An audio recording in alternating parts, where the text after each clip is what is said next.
যে দেশনেত্রী বেগম খালেদা জিয়া তার যে তার যে শূন্যতা, এই শূন্যতা পূরণ হবার মতো নয়, তবে আমরা তারই ছায়া আমরা দেখতে পাই।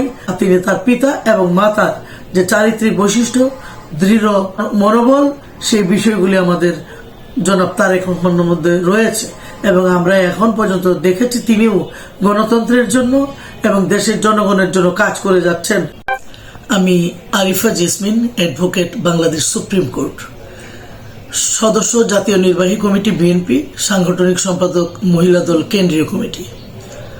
আমি গভীরভাবে শোকাহত, মর্মাহত, ভারাক্রান্ত হৃদয়ে বলতে চাচ্ছি যে কথাটি, সেটা হলো আমাদের যে প্রিয় নেত্রী, দেশনেত্রী, গণতন্ত্রের মা বেগম খালেদা জিয়া, তিনি যে ইন্তেকাল করেছেন, তার মৃত্যুতে শুধু আমি নই, সারা দেশবাসী এবং বিশ্ববাসী যারা গণতন্ত্র মনা, গণতন্ত্রকে যারা লালন করে ধারণ করে, সকলেই শোকাহত। দেশনেত্রী বেগম খালেদা জিয়া তিনি গণতন্ত্রের মূর্ত প্রতীক।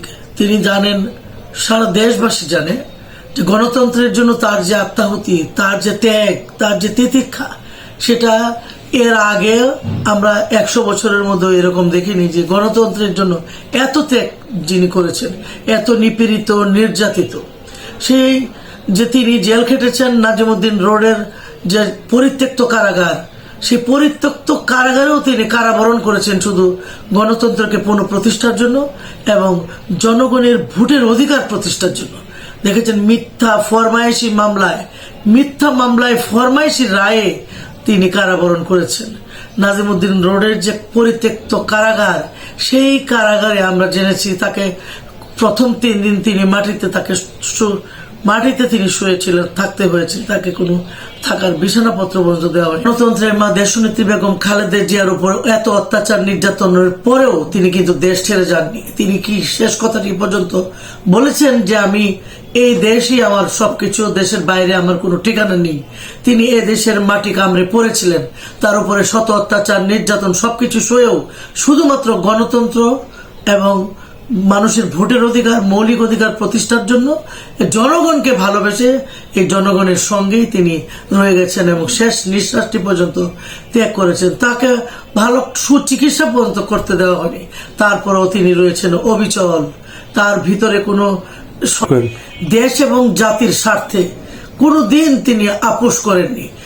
জনগণের যে অধিকার, দেশের স্বার্থ, সেই বিষয়ে তিনি এত অবিচল ছিলেন যে তিনি যে কোনো বিষয়ে আপোষহীন থেকেছেন। যে ন্যায়ের প্রতিষ্ঠার জন্য, গণতন্ত্র কোনো ক্ষেত্রে তিনি আপোষ করেছেন, এটাকে আপোষ বলে না। যেমন ধরেন প্রেসিডেন্সিয়াল পদ্ধতি থেকে তিনি এসেছিলেন, সকলের কথা চিন্তা করে, সব রাজনৈতিক দলের কথা চিন্তা করে যে আলোচনার ভিত্তিতে তিনি কিন্তু মন্ত্রী পরিষদ শাসিত সরকারে ফিরে এসেছিলেন। সুতরাং কখনো কখনো ন্যায়ের জন্য, দেশের কল্যাণের জন্য তিনি অনেক কথা তিনি মেনেও নিয়েছেন, তবে তিনি অন্যায়ের বিরুদ্ধে প্রতিবাদ করে গেছেন এবং আপোষহীন থেকেছেন। গণতন্ত্রের মা দেশনেত্রী বেগম খালেদা জিয়ার জ্যেষ্ঠ পুত্র জনাব তারেক রহমান, যিনি বর্তমানে আমাদের ভারপ্রাপ্ত চেয়ারম্যান বিএনপির, তিনি বাংলাদেশে ফিরে এসেছেন এবং বীরের বেশি ফিরে এসেছেন। দেখেছেন প্রাণ ঢালা অভ্যর্থনা, জনগণের সেই কি জোয়ার, সেই স্রোত, জনগণের স্রোত তাকে বরণ করে নেওয়ার জন্য সেই আমাদের দেশ নেতা তারেক রহমান, তিনি এসে যে বক্তব্যটি রাখলেন, পুরো দেশবাসীর মন কেড়ে নিয়েছেন। তিনি একটি পরিকল্পনা আছে, তিনি বলছেন আই হ্যাভ এ প্ল্যান। তিনি দেশের জন্য পরিকল্পনা করেছেন এবং সেই পরিকল্পনা বাস্তবায়ন করবেন। তিনি অলরেডি 31 দফা দিয়েছেন এবং অনেক ভালো ভালো পরিকল্পনা দিয়েছেন। অলরেডি তিনি আমাদের জাতির উদ্দেশ্যে তিনি সেটি ঘোষণা করেছেন। সেগুলি বাস্তবায়ন হলে এ দেশ সমৃদ্ধির পথে যাবে, এ দেশ উন্নত হবে এবং প্রতিষ্ঠিত হবে মানুষের অধিকার। যোগ্য উত্তরসূরি দেশনেত্রী বেগম খালেদা জিয়ার তারেক রহমান। যে কথাটি বলছিলাম যে দেশনেত্রী বেগম খালেদা জিয়া তার যে তার যে শূন্যতা, এই শূন্যতা পূরণ হবার মতো নয়, তবে আমরা তারই ছায়া আমরা দেখতে পাই।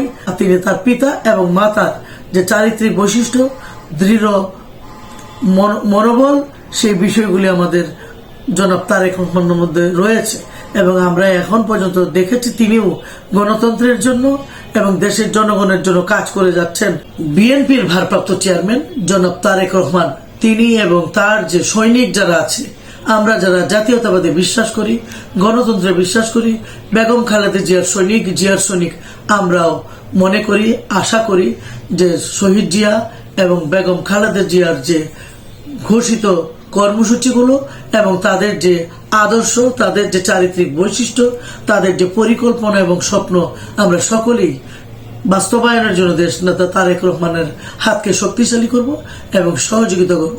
আমি মনে করি দেশনেত্রী বেগম খালেদা জিয়ার যোগ্য উত্তরসূরি জনাব তারেক রহমান, তিনি আগামী যে নির্বাচন, সেই নির্বাচনে তিনি নিজে বিজয়ী হবেন, তার দলকে বিজয়ী করবেন, করে দেশ সরকার গঠন করে প্রধানমন্ত্রী হয়ে এই দেশকে তিনি উন্নত সমৃদ্ধ করবেন।